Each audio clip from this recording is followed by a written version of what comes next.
সুপ্রভাত। কেমন আছেন গো বন্ধুরা? আশা করছি ভালো আছেন, সুস্থ আছেন। আমিও ভালো আছি। আপনাদের সুস্থতা কামনা করে শ্রাবণীর এমএস ব্লগে আপনাদের অনেক অনেক স্বাগত। দেশ বিদেশ যে যেখান থেকে দেখছেন, সকলের ভালো থাকা এই কামনা নিয়েই শুরু করি আমি প্রত্যেক দিনের ব্লগটা। সেই সঙ্গে নিজের সংসারেরও কামনা তো করতেই হবে। সবাই যেন ভালো থাকি। সকালটা এই কামনা নিয়ে শুরু করলে মনটা অনেক ভালো থাকে। তো চলুন, কয়েকটা আলু একটু কেটে নিই, দেখা যাক কী তরকারি। তো এইবার বাবির জন্য একটু, ও খেয়ে যায় ব্রেকফাস্টে একটু ছাতুর শরবত। তো চলুন, একটু চিনি দিই, একটু নুন দিই, আর দিয়ে দিই একটু লেবুর রস। তো অল্প করেই চিনিও পছন্দ করে, কিন্তু একটু চিনিটা না দিলে ছাতুর শরবতটা কিরম যেন একটু পানসে লাগে। যেহেতু এতে লঙ্কা বা পেঁয়াজ কিছুই দিচ্ছি না, যেহেতু নুনের ইয়েটাকে আমি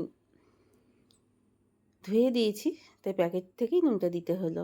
তো চলুন, বলে রাখা ভালো, আজকের ভিডিওটা হচ্ছে রবিবারের। যেহেতু আমি ভিডিও দিতে পারিনি, সেই হেতু রবিবারের ভিডিওটা আজকে ছাড়ছি। তো চলুন, ছাতু দিয়ে দিলাম। ছাতুটা একটু বেশি করে গাঢ় করে দিলে পেটটা একটু ভরা থাকে। ও সকালবেলা কোনো কিছুই ব্রেকফাস্ট করতে চায় না, জানেন তো। ওই যে এখনকার দিনে আমাদের কি হয়েছে বলুন তো, ফোন ছাড়া আমরা থাকতে পারি না। আমরা হাউসওয়াইফরা কী করি এখন, কতক্ষণে কাজ গুছিয়ে নেব এবং বন্ধুদের ভিডিও দেখব এবং তাদের কাছ থেকে অনেক কিছু শিখব, এই চিন্তাভাবনা এখন আমাদের মনে এসে গেছে। তো প্রত্যেকের চ্যানেলে যেতে ভালো লাগে, আর সেই সঙ্গে সকলকে ভালোবাসা দিতেও ভালো লাগে। এইবার বলে নিই কয়েকজন বন্ধুর নাম। মার্জিয়াস ডেলি ব্লগ থেকে তুমি লিখেছো অনেক অনেক ভালোবাসা এবং খুব ভালো ভিডিওটা। সোমাস লাইফস্টাইল থেকে তুমি লিখেছো কত বড় রথ, সত্যি গো কী ভিড়। হ্যাঁ গো, এত ভিড় ছিল, এত ভিড় ছিল, বাবার মুখ আর দেখতে পারলাম না।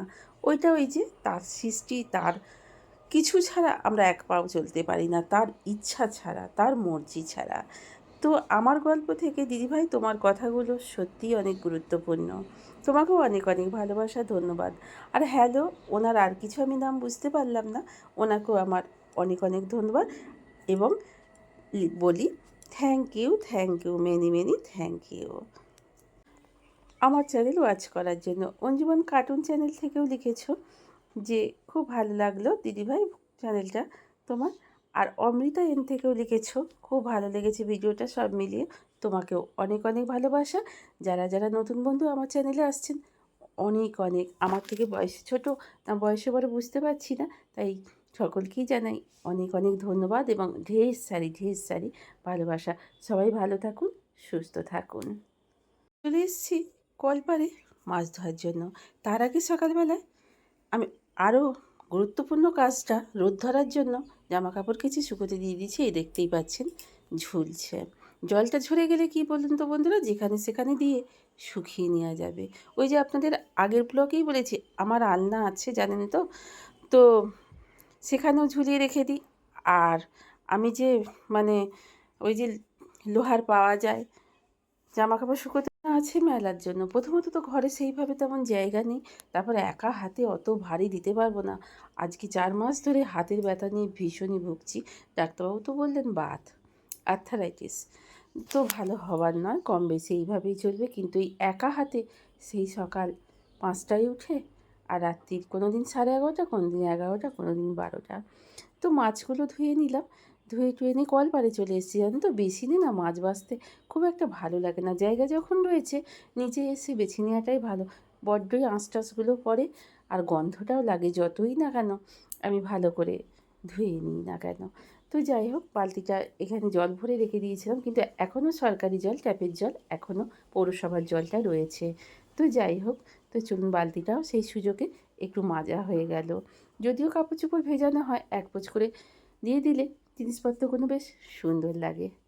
তারপরেই মাছগুলো বেছে রেখে দিয়ে ভিজে এখনও রাখা হয়নি, আগে করে নিলাম মোছামুছিগুলো।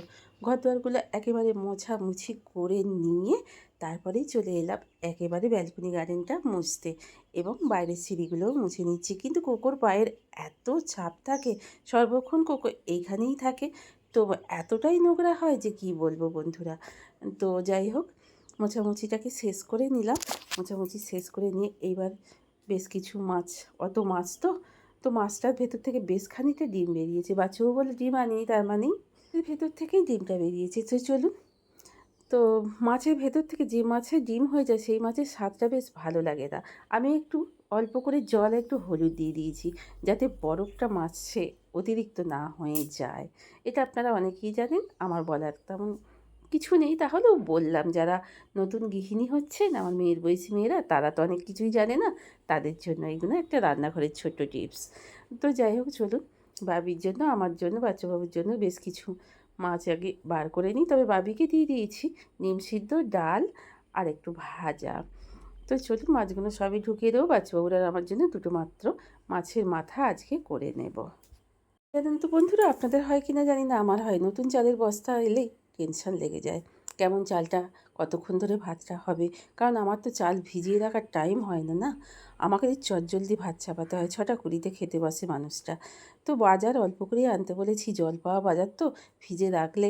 আর আমার তো তেমন কন্টেনার নেই, ফ্রিজটাও ছোট, তো যে কেটে কুটে রেখে দেবো সেরকম খুব একটা হয়ে ওঠে না।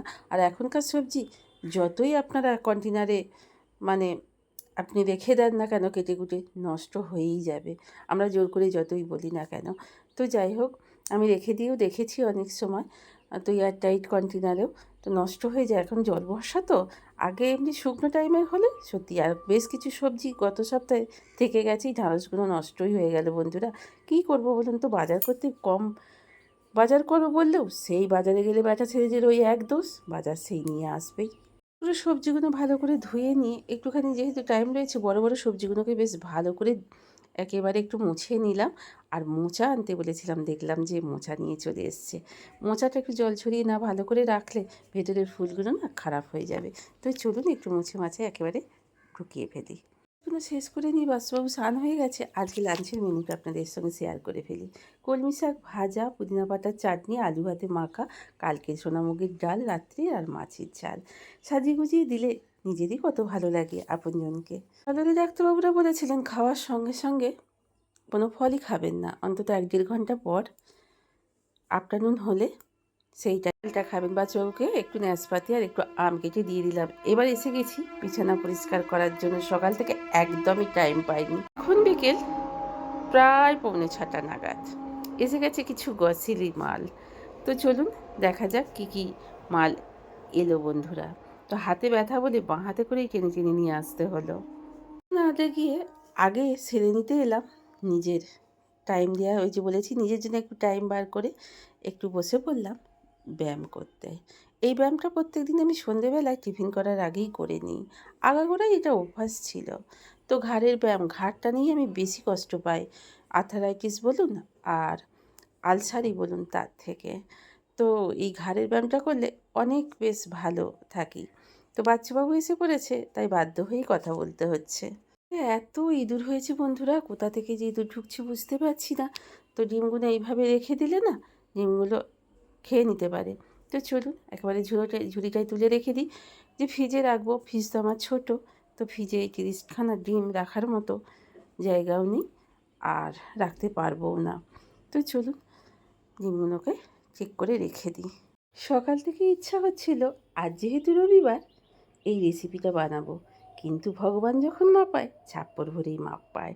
ছেলেটা বাড়ি থেকে এলো, আমি ভাবছিলাম আজকে একটু মটন করব, মটনের রেসিপিটা করব, কিন্তু ছেলেটা বাড়ি থেকে একেবারে একেবারে এতটা মটন রান্না করা নিয়ে চলে এসছে। বেশ কিছু আম নিয়ে এসছে, তাই ভগবান যখন দেবে আপনাকে ছাপ্পর ভরেই দেবে। আজকের ডিনারটা রবিবারের কত কী দিয়ে জমে গেল আজকের ডিনার। বারবারই বলছি, তার ইচ্ছা ছাড়া কোনো কিছু পাইনি। সব কিছু দেখিয়ে দিলাম, রুটি, ডিম ভাজা, পটল আলু, একটা ভুজিয়া, বোঁদে, আম, খাসির মাংস, ওহো, আর আমাদের ভাত। তো বলছি না, সত্যি ভগবানের কাছে আমাদের কৃতজ্ঞতার শেষ নেই।